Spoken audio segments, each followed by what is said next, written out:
Hey guys, Urban Combat Survivor here. This is going to be another one in the Safe Zones videos. This is going to be Safe Zones 203, electing a leadership. Yes, I said electing, not appointing, not taking, not commandeering, not demanding, but electing. I've watched a lot of videos from various different channels, various different people who overall seem like good people. But in various ways, many of them are asserting that they will take leadership of their situation, or that they just assume that they'll be handed control by those with whom they're working. And while I think sitting around right now seeing the world that way is, I guess, a better fantasy, I don't think it's going to reflect reality. So here's my plan for my safe zone. There was a lot of controversy when I put up the marketplace video. There was a lot of people that felt that for some reason communism is suddenly a good idea, tyranny is suddenly a good idea, feudalism is suddenly a good idea. Basically, whatever system they thought would allow them the most control and put them in the most comfortable position, in the short term, immediacy, was the best way to go. I disagreed with that then, and I disagree with it now. And that extends further into leadership.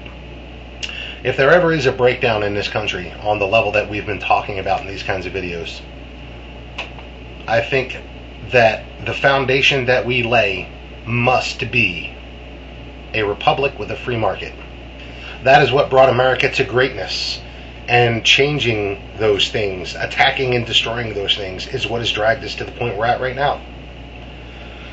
And so my plan is, while immediately trying to carve out a safe zone that includes a place near the perimeter, within, but still near the perimeter, for a marketplace, I also want to immediately start laying the foundation towards electing a leadership. The reason that I want to start talking about it very quickly, as soon as things are organized to the point where people are working together, I want to start laying the foundation for this. The reason for this is most people have no idea what's going on politically in the world until 6 weeks before an election. And then only 6 or 8 weeks before one of the major elections, midterm elections, most people still have no clue what's going on. So I think laying the foundation gets people to start looking at the issues and what really matters. It allows for people to really watch the actions of those people in their community and get a gauge on the moral character of those people, get a gauge on their leadership qualities. And that's why I pretty quickly want to start laying a foundation that an election needs to happen. An election needs to happen soon. What I think is going to go down is, in the initial waves of chaos, leadership is going to be elected with nothing more than a nod. People are going to look to someone to lead them.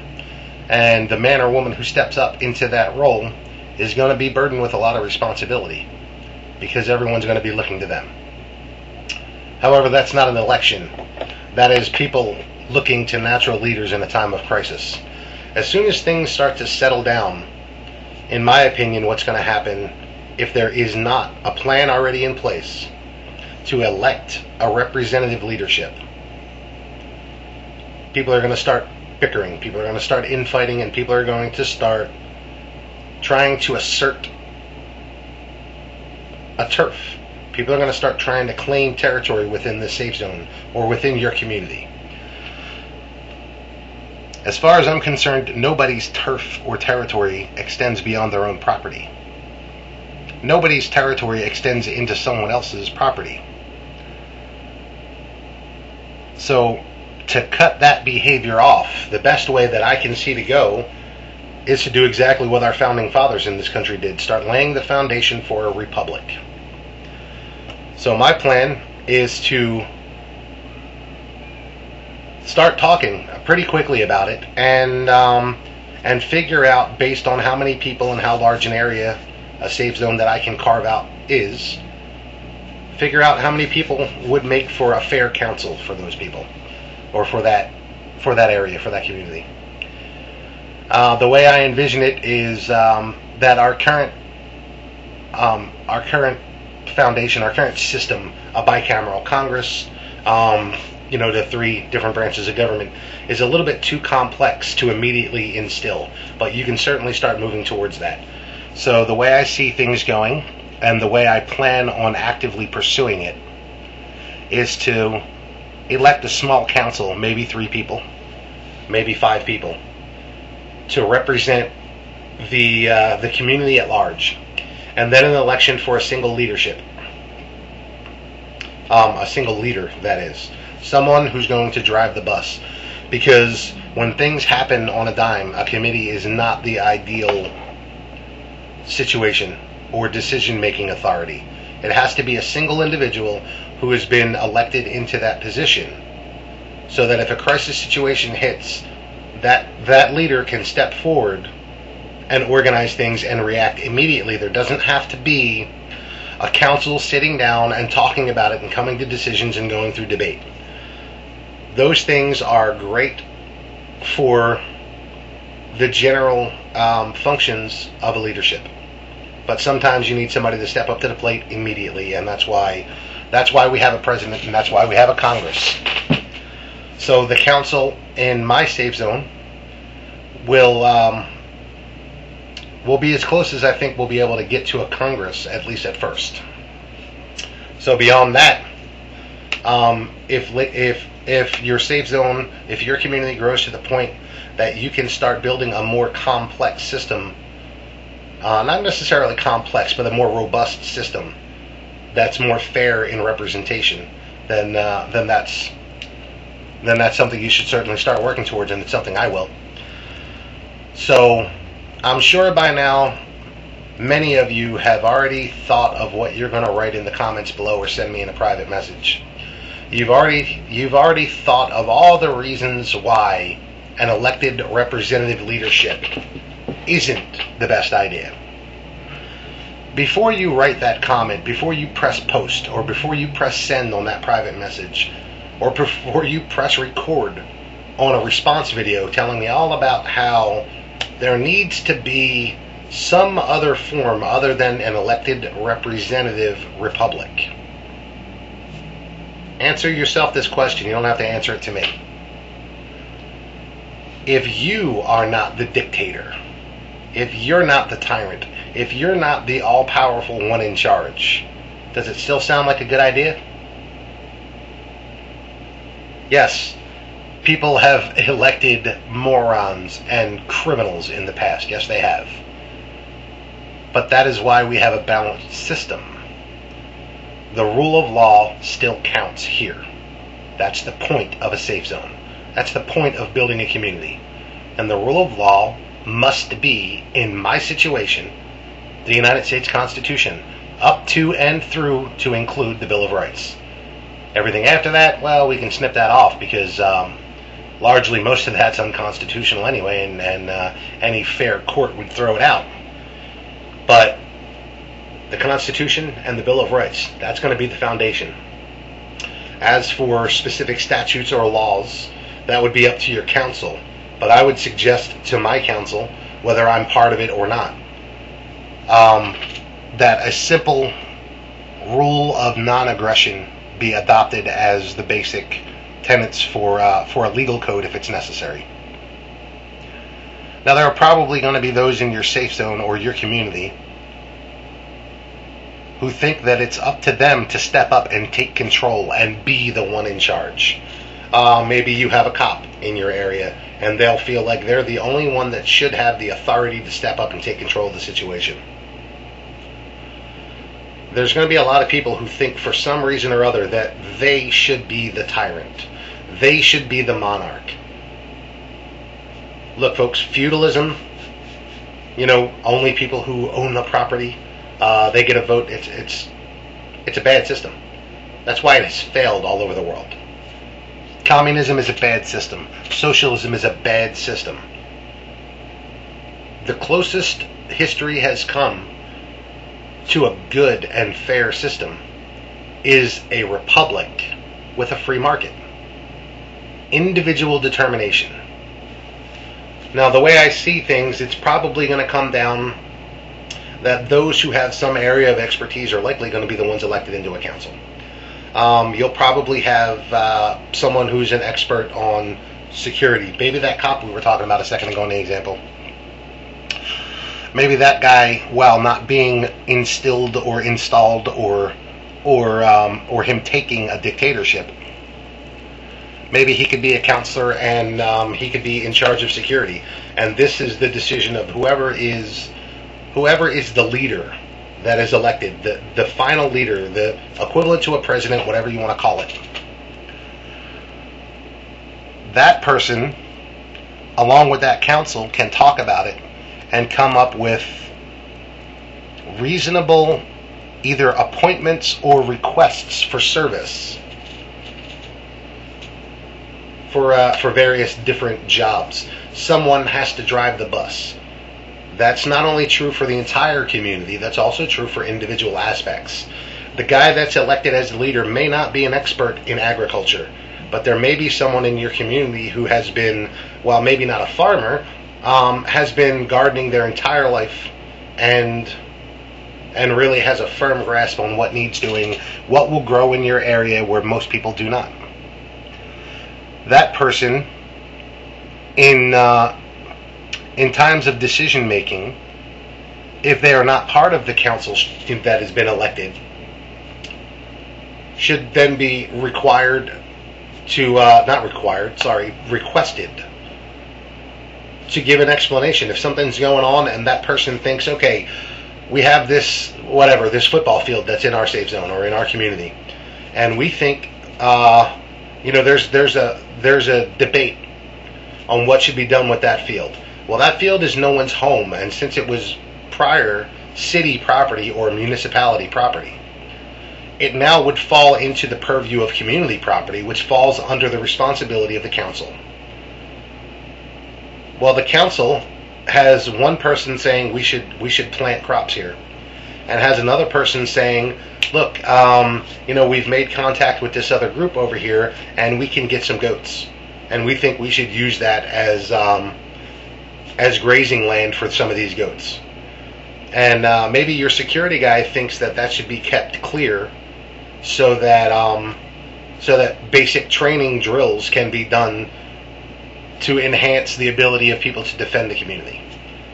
Those are three very viable options, and that is why you need to elect a leadership, so that the leadership can hear the argument of all of the points and sit and really talk it over, decide, and vote on it. And if the vote comes out equal, then the final leader, the president, whatever you want to call him in that situation, the chief, whatever word works for you, if it comes down to an even vote, then he's the tiebreaker. But in the end, there needs to be a representative leadership that is looking out for the interests of the people.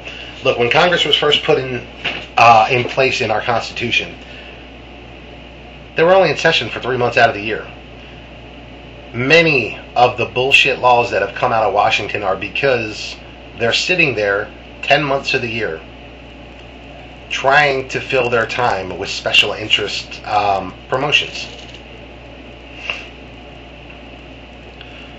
So in my opinion, the council should only meet if there's a reason for them to meet, and if there is not, they should meet maybe once or twice a month to make sure there are no smaller issues that may need addressing or anything like that.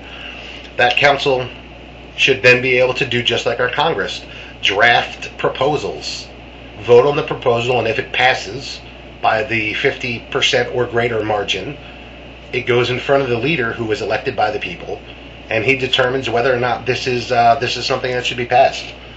A representative republic, because that's what our country is. That's what we are. Well, that's what we were. I don't know if that's what we are now, but so in the end, I'm sure a lot of folks are going to have a lot of reasons why this can't be or shouldn't be. And I disagree with every single one of them. Now, I'm sure there may be some points I haven't thought of.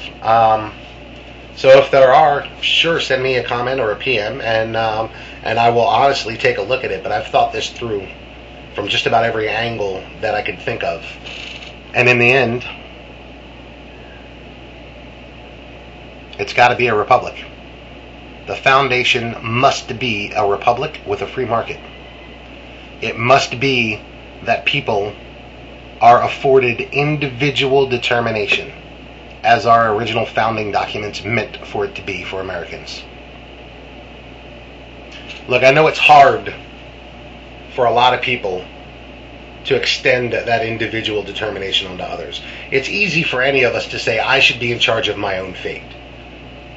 But it's very difficult for us unless you truly embrace individual determination. Unless you truly accept that, you've got to go through and break every perception you have in your life and look at each of them through the filter of individual determination. And only then can you, without pause, confer those things onto others. Because you cannot demand it for yourself. You cannot demand the ability to live your own life without also extending that to everyone else. That means no dictators. You don't get to choose who the leadership is for everyone else. What you can do is choose what your actions are, who you vote for. Beyond that, as long as that council does not try to take people's personal property, it doesn't infringe on people's individual rights, then that council should be left to lead. The elected representation in a republic, even if it's a tiny little republic like a safe zone or a small community that you have carved out of the chaos. So I hope I was able to get my points across there. I probably didn't hit anywhere near as much as the foundation for that as I wanted to, but there's a limited amount of time here. I can put up longer videos in 15 minutes now, but that doesn't mean I think it's a good idea to do it unless there's a specific reason. So if you guys have any questions about why or how an elected leadership should work, first understand that I think it's going to be individual per community. It depends on the makeup of your community, the way that it's been established, how many people are there, how many resources it has. If you're out in farmland and it's more of a suburban thing and there aren't many public parks in your area, then there's probably less need for someone to be in charge of determining what's best to be done with those community assets. So maybe you'll only have a 3-person council. Maybe you are fortunate enough that you have carved out a huge area of a large town or a city that has thousands and thousands of people in it. And it may be that you need a more complex council. You need, 2 dozen or 3 dozen representative public servants. But whatever it works for you, start thinking about it now. And start laying the foundation as quickly as you can do it in people's minds so that they're paying attention. Someone's going to be elected into a leadership position. A council is going to be elected to make these decisions. If, for instance, here's an example. If you guys put together a security force, say everybody votes on it and determines that, all right, maybe we need a security force that's kind of permanent. We have a large enough area to support that, and we want a security force that's permanent. Someone who is, designated to respond immediately to these kinds of situations, where someone else may be in the middle of a field somewhere and their rifle is close, but they're not close to other people in an organized squad or whatever. Maybe we need, 6 guys that are designated security. Our community can support that, and people donate ammunition for the common good of the community, of their own free will. They donate this ammunition. It then falls to the council to decide if some of those security forces think we need to stockpile this ammo and keep it for defense, and someone else in the community said, well, we should use some of that. Everybody in the community should get some of that ammo for target practice. That's what a council is for.